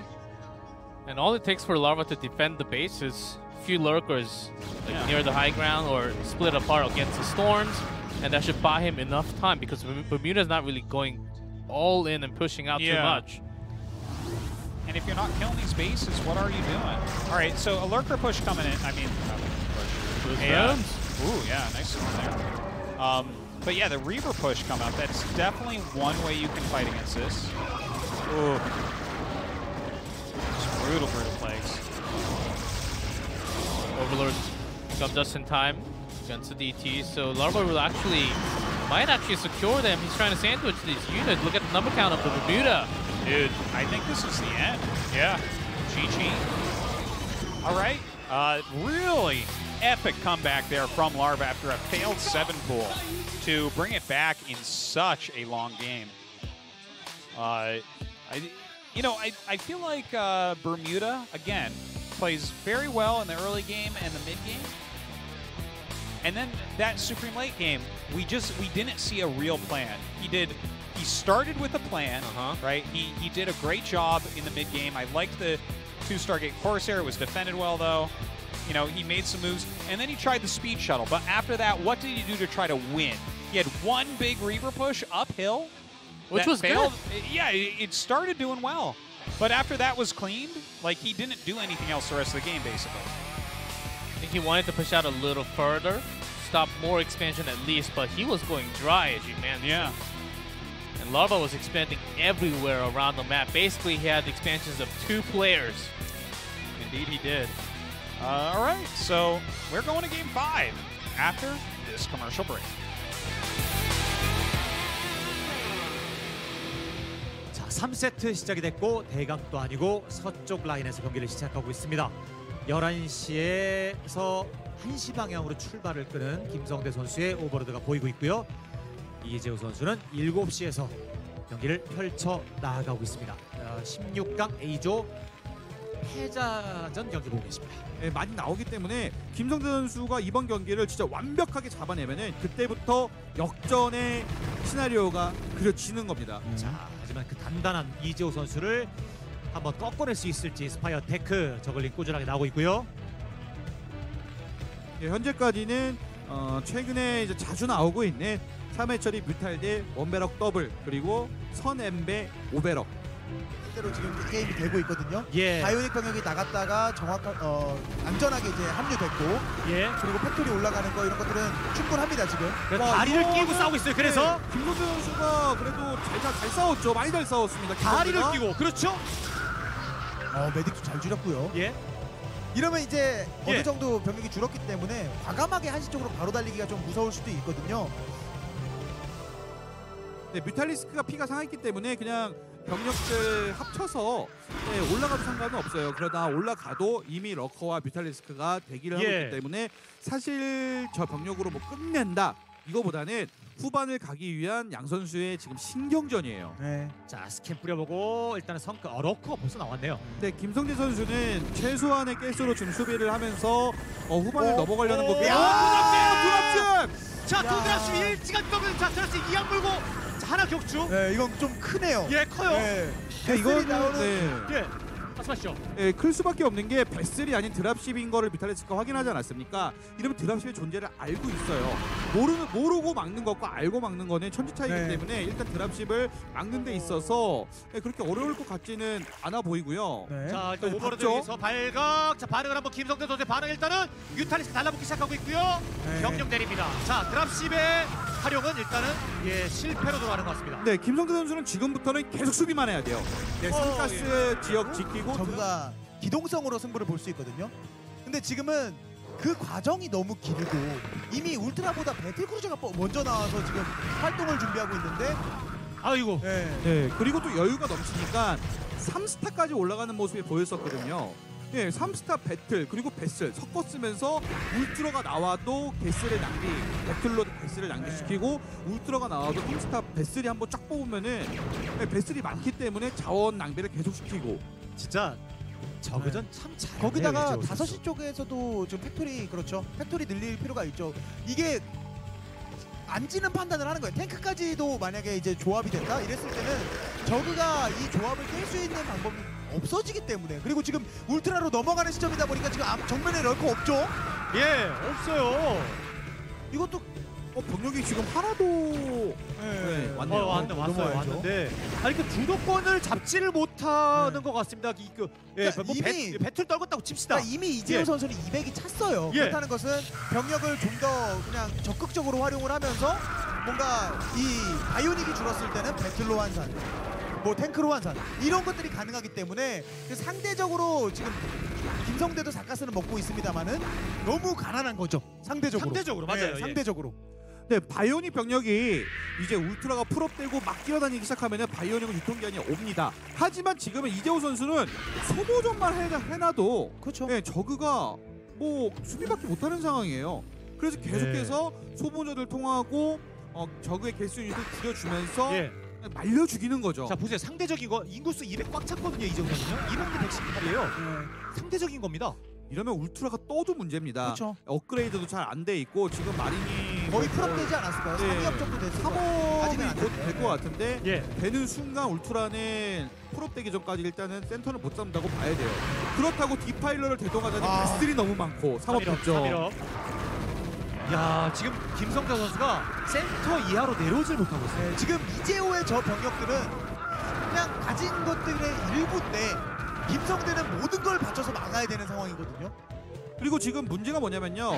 지금 다행히 베슬을 잡아서 다행이지 베슬이 안 잡히니까 배틀크루즈 계속 나오고 배슬이 가니까 예, 배틀이 나오고 울트라 나와야 되는 상황에서 배틀이 자꾸 툭툭 건드니까 또 배틀크루즈 신경 써야 되고 이러면 자연스럽게 울트라의 숫자는 적어지고 그 소모전 하다 보면 테란은 계속해서 자원이 많아지는데 저그는 자원이 말라가고 커널도 그렇죠. 지금 가스 자체를 예. 스컬지에 쓰는 것도 손해고 이러면은 김성대 선수 입장에서는 지금 많이 답답한데요. 저글링을 5시를 보내는데 거기에 듀얼 벙커 있고 근데 김성대 선수도 아이고 더 있네. 안 좋기는 하지만 그래도 뭐 희망이 없다 이건 아니에요. 예 분석해 주시죠. 예, 계속해서 서킷이 자원이 많지 않습니까?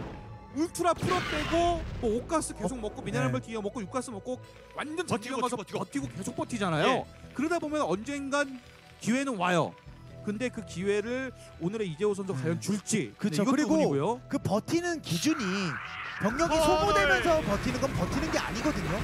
그걸 알기 때문에 이재호 선수가 계속 공격적으로 이런 식으로 맞바꿔 주자, 바꾸자 이런 식의 전투를 하는 거고요. 아 이거 위험한데요. 와 이거 파이어벳이 많다 보니까 예. 러커도 그냥 녹여버립니다 수험 안에.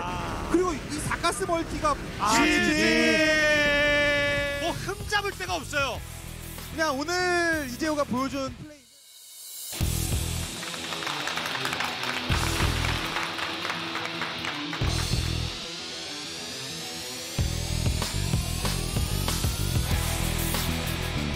And it is time for game number 5 between Larva and Bermuda. It's been actually a really crazy series. A lot of good games so far. And the game number 4 was like just like a burrito that I just had.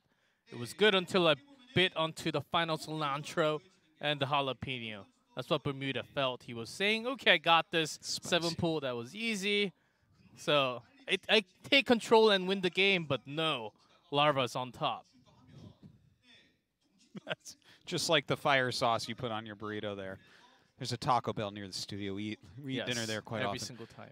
Anyways, yeah, I mean, that was a crazy game with the failed 7 pool into the crazy macro comeback there, defending everything that Bermuda had. I think that this is going to give Larva a lot of confidence going into Game 5.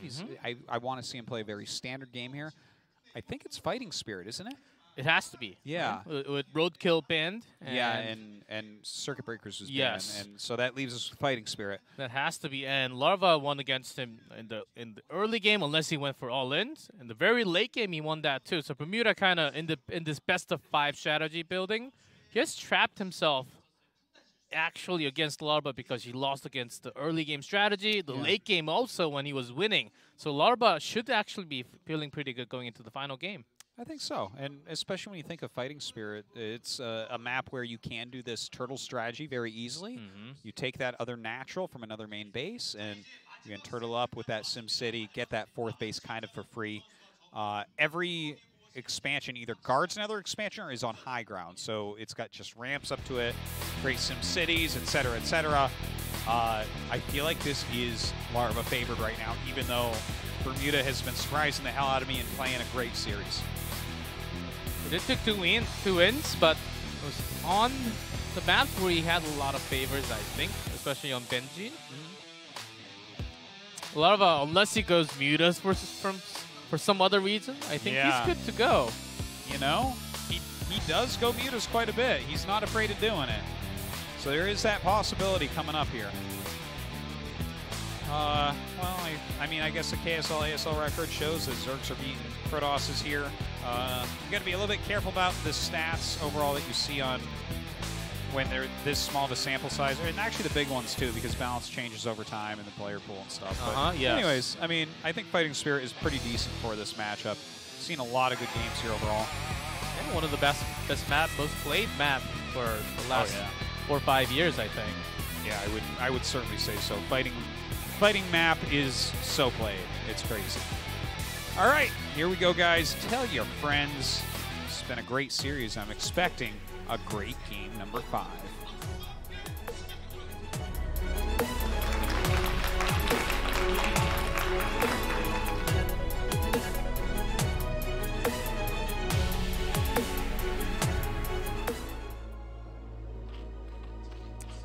So, we do have in the top left our Zerg player, none other than Larva.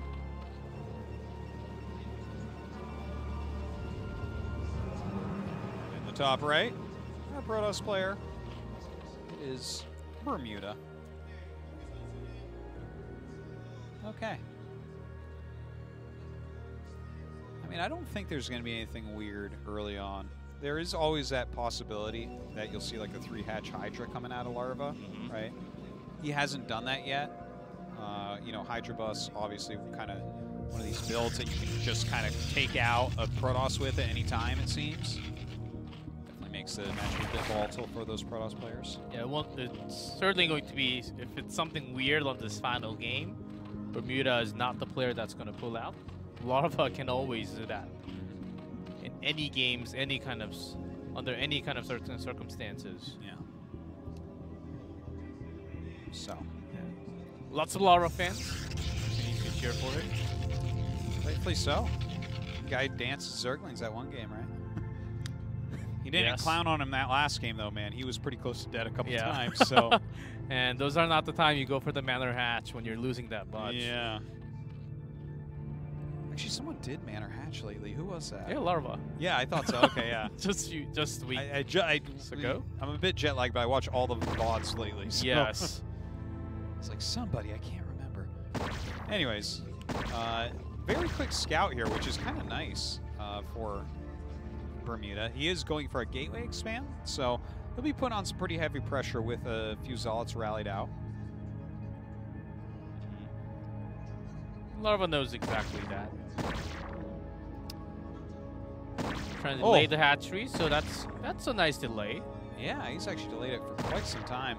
And you can see this is a little graphical bug that happens when you force the drone to not make a building at the very last second. See how it kind of looks like it's in the ground? That shows you how close he was to actually getting the hatchery down. Yeah. That was just far enough to make one. Okay, Zealots coming across. But that was a nice delay. Even after making a hatchery, Larva has 100+ minerals left. So that's how much actually he got that delayed for. A Nexus going up now for Bermuda as he rallies his Zealots over. Let's see how much damage he can get done. Got to be careful with these Zealots. A little bit of a tricky build in that regard. If you throw them away, you are not going to have a good time. Okay, so he's actually pulling his Zealots back at the moment. Probe going south. And look at where Larva's going to take his third. A lot of Zergs like to take just the high ground third. You know, the one with the double ramp. And in fact, Bermuda just checked there and saw no hatchery.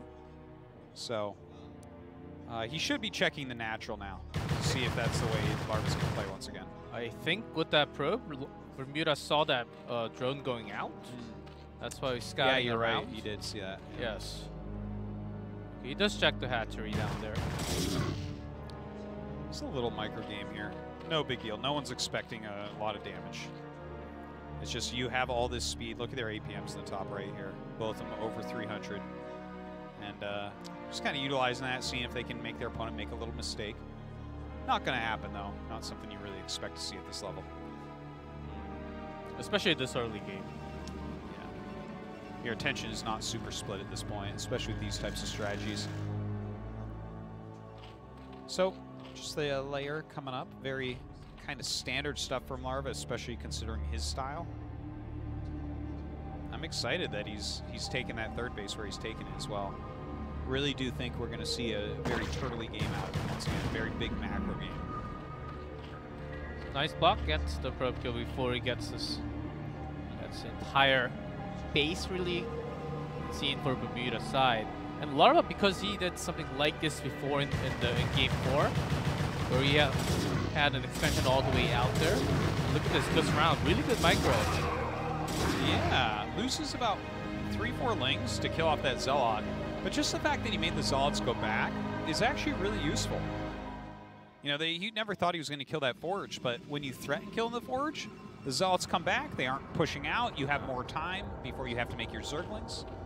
And he is making a decent amount now, so it looks like he's probably going to go for a big surround before they can get into any mineral patches. And that's a great way to deal with this. Yeah, he has perfect placements of the Zerglings because he knows that, okay, they're going to be surrounded. Look, these Zealots, nice micro there by Bermuda for a moment. Trying to send them off in a different direction so they can get something done still, but this was perfectly handled by Larva. Really well done, and a lot of it has to do with that pressure on the Forge. Yeah, with the link speed upgrade, they just can't run away too easily. I think that was a good point there as Larva pulled back those Zealots, where Larva wanted to set up that third expansion, okay. Yeah. And that just gave him a lot more time to make those extra Zerglings, so perfect plays. You know, that's the beautiful thing about Brood War as well. We talk about a lot about how, like, it's the most mechanical game, right? It is. There's so much you have to do, managing your economy and your units and kind of battling the game itself. A lot of people like to talk about it in that regard. But there's all these tiny strategic things you're doing as well, like we just talked about with forcing the Zealots back and then getting that Zergling surround. It's just Just such a deep and wonderful thing. Yeah, that's exactly what the pros talk about all the time. They are trained to be like StarCraft machines. Yeah. With the amount of practice they actually do, they don't even think about the builds or the hotkeys or anything like that. All they think about the mind game and trying to read what your opponent is doing. And your finger is just like dancing. If you practice so much, it just moves by the music. Yeah. That's basically how these pros actually move around here. And you know what? That's a big difference between pros and non-pros is a pro is not thinking about the mechanics because their mechanics are so good, right? So they're thinking about those mind games.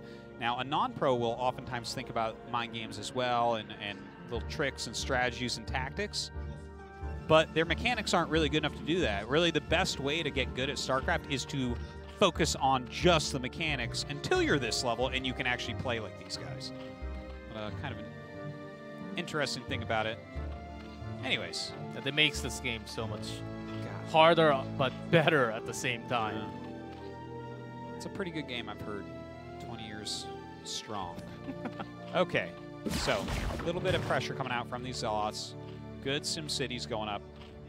This is where it gets a bit nerve-wracking, though, because we see Bermuda moving out, right? He pressures one base, and then he's moving down towards the other, especially when Zealot legs finish. Yeah, there it is. And his +1. Zealot's already broken. Yeah. Okay. If you can find the area where your opponent is under defending, you can get some serious damage. And see this, for instance, is, oh man, that's a, excuse me, that's a good catch. Yeah, that's a good catch, but look at that just in time. Wow. And when Larva did this last game, when he's got that defense against those Zealots, Bermuda couldn't really break in. He was just holding it in the middle, giving all the time. Let's see if he actually makes a big, strong decision here. I just heard mutas. Yeah. All right, he's going mutas again when everything is on the line. Zealot's going to have a hard time about that. Oh my gosh. Okay, well, the Corsair's coming up right now. The mutas do chase back all of these Zealots. Look at that, the fourth base coming up. Now, I don't think this is a super heavy committal into the mutas. It's just kind of like checking the Zealots right now. Yeah, he also lost an extra Overlord. That's why he's supply blocked right now. And seems like that's going to be delayed just a little further. Yeah, look at how heavily Bermuda... Oh, okay. Bermuda's actually supply blocked right now. I was going to say, he wasn't making another Corsair, and he definitely would in this situation, I think. Oh my god. Beautiful drone drill coming out. Forcing those... That's a lot of Zealots, though, that's coming... Okay, they actually did not come straight in. Well, it's so hard to break some of these SimCities, and if you really throw a lot of Zealots away in a situation like that, you are way behind. You're not going to have map presence anymore. And that's funny because we were just talking about these, like the drone pulls, the SCV pulls, that Flash does all the time that you talk. And it seems like you can just break into it with that many Zealots, but when those drones just get in the way. With no micro, Protoss attack moves and kills everything, right? But then you get the defensive Zerg micro, and suddenly it's like, well, you can't do anything here. And Bermuda runs home. That's why that many Zealots doesn't really do any effective damage. That's why he's actually pulling some Dragoon numbers now. So he can actually destroy those walls outside of the range. Yeah. This is looking very, very tough. Okay, look at how many gateways he's made right now. It's like 7. I think Bermuda's going to all in. Okay, so what we just showed there was that the Corsairs don't have +1 and the Cybernetics core is no longer spinning. This means Dragoons have range. And that makes sense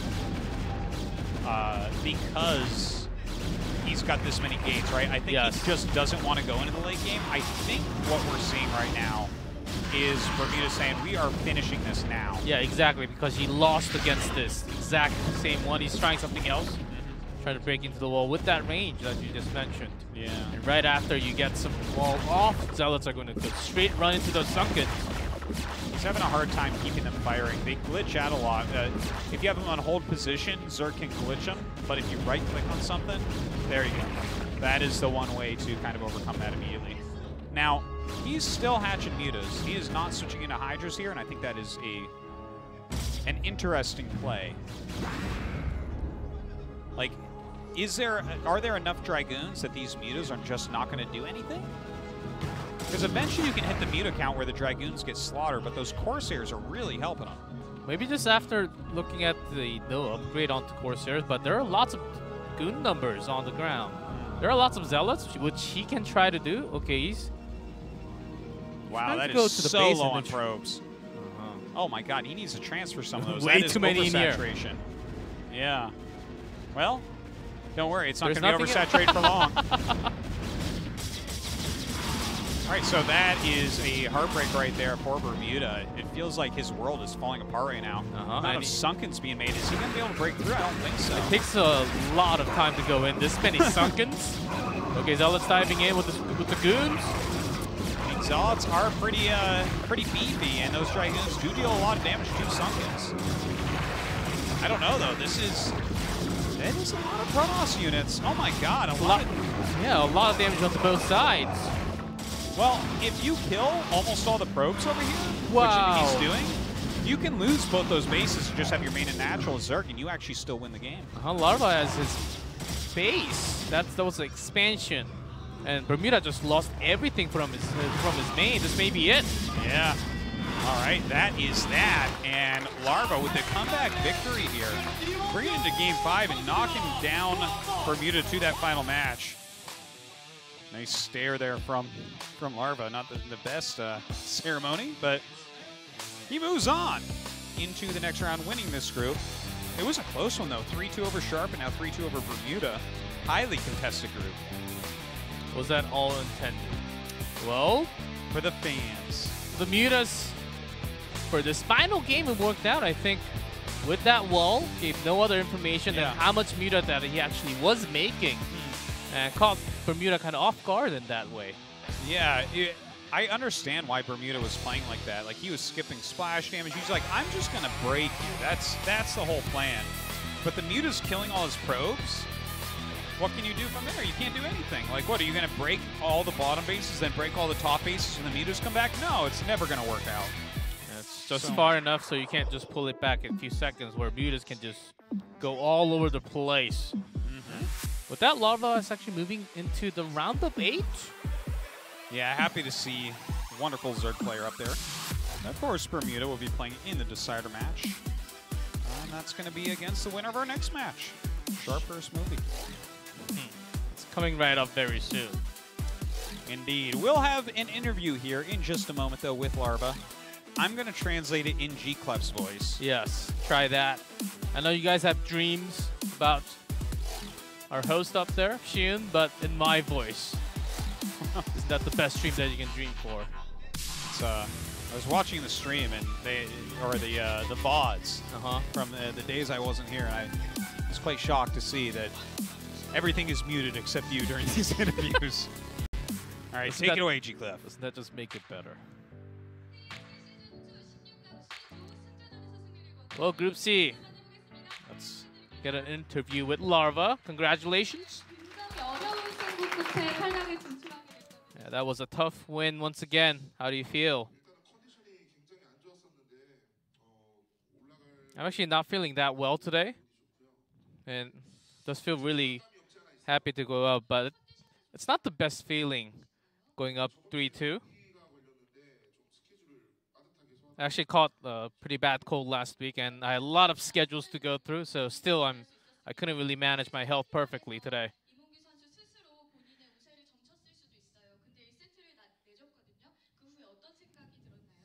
Yeah, after the first game, how were things going for you?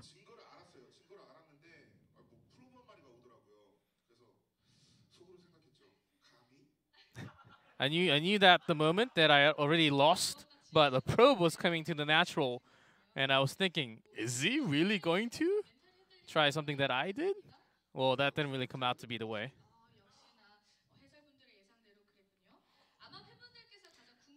Of course, I kind of knew that I was going to win. Let's talk about the hatchery in second game.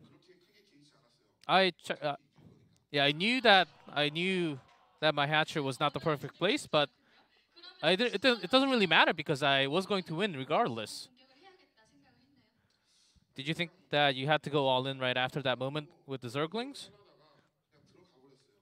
I was trying to actually go into the late game with the macro somewhat, But after getting some information, I just went all in.